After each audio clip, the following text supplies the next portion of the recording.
Topping the news at 5:30, I'm happy to welcome Buffalo's acting mayor, Chris Scanlon, for the monthly segment. Thank you for being here, Thank you for having me. Yeah. And a huge condolences to you on the passing of your brother. Thank you. You said something beautiful yesterday in a tribute. I don't know if you wanted to bring anything up here today. Yeah. You know, it's been a tough couple of weeks for my family, for my mother, my siblings, my sister-in-law especially. But, you know, my brother Mark was a fantastic brother, husband, son, father, grandfather, friend, cousin, uncle, and was loved by anyone who knew him, and quite frankly, just drew the best out of people that he came across. So he's going to be extremely missed. Seemed like he was very loved. Very much so. As well. So I'm very, very sorry about that. At your swearing in yesterday, you mentioned him. You mentioned several other things. 1,000+ people showed up to that. Did you see that support in the crowd yesterday? No, and quite frankly, it was very humbling. We had an incredible turnout last night, as you mentioned. You know, 1,000 people at the convention center. It was quite the feeling, and quite frankly, if I'm being honest, a little cathartic. You know, with everything we've just talked about and experiencing my family the last couple of weeks, but more than anything, it's energizing. Yeah. You see that many people there excited for the future of the city of Buffalo. We're talking about what we want to do, what we want to see in the city of Buffalo. So to have that type of support, it's extremely energizing, and it just shows that people are behind us, people are ready to go and ready to push the city of Buffalo forward. Talking about pushing things forward, let's talk about Heritage Point here.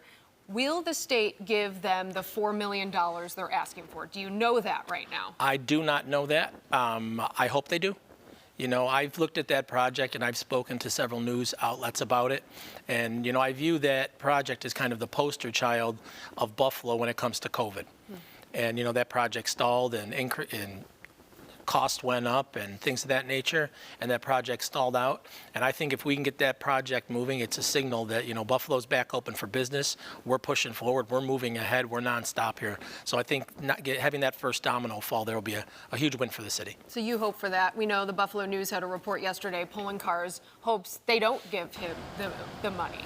Yeah, you know, as far as I know, it's a matter of a low-interest loan that'll be paid back. So, you know, like I said, I'd love to see that project move forward and, again, be that first domino, one of the first dominoes saying that, listen, we're back open for business here in Buffalo, and we're pushing full steam ahead.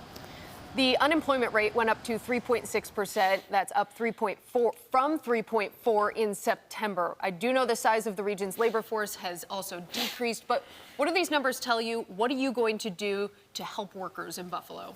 Yeah, well, the good thing is, well, it was a modest increase, right? So it wasn't anything. So hopefully we'll see that rebound next month. And I think actually compared to last year, it's down, which is a good thing. But again, we're going to continue to do everything we can to partner with our private sector partners, our nonprofit sector partners, our different levels of government to do everything we can to bring as many projects as we can into the fold in the city of Buffalo. Got it. You mentioned the importance yesterday of having good schools here in the city of Buffalo. Mayor Brown had kind of a hands-off approach with the Buffalo School Board. What do you hope to do? Do you hope to have more of a hands-on approach with them to change things within the school district? Yeah, so when I look at the city of Buffalo, you know, I talk about we have to make the city safe. We have to make sure our residents' well-being is taken care of. And right with that, we have to educate our kids. If we're not doing those three things, everything else is secondary. And so I want to partner with the Buffalo Public Schools to do everything we can to make sure that's happening.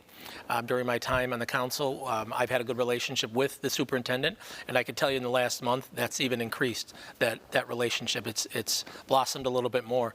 We recently kind of together worked on releasing a historic capital budget, investment in the schools, investment in the children, as well as the city of Buffalo and its infrastructure and things of that nature. So I'm looking forward to partner with the Buffalo Public Schools on a whole lot of things. Do you see anything in the school district that needs to change in your mind right now? Well, I think at this point right now, it's about communicating with them about what their challenges might be and how we can be of assistance.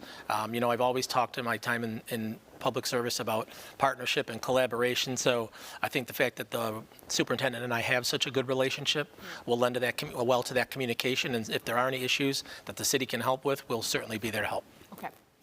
Shot Club Social, a little lighter here. I'm sure you saw the renderings from that. It'll be kind of near the powerhouse in Buffalo.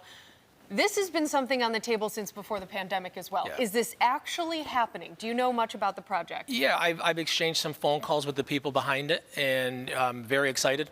I think it'd be a fantastic asset for the region, fantastic recreational facility for people to enjoy. We've seen a number of them come online over the course of the past 10, 12 years, and some of the people involved with other ones that have been very successful.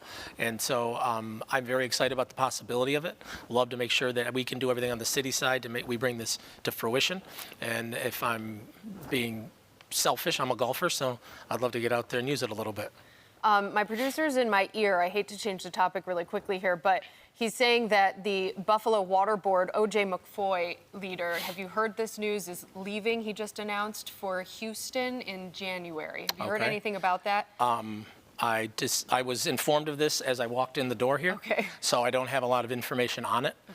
It's something we'll look into tonight and tomorrow and see what's going on, but literally as I was walking out the door, I found out about it. Okay, very good. Yeah. We'll have Yeah. your comment on that down the road. Be happy to follow I'm up sure. with you. Yeah. Okay.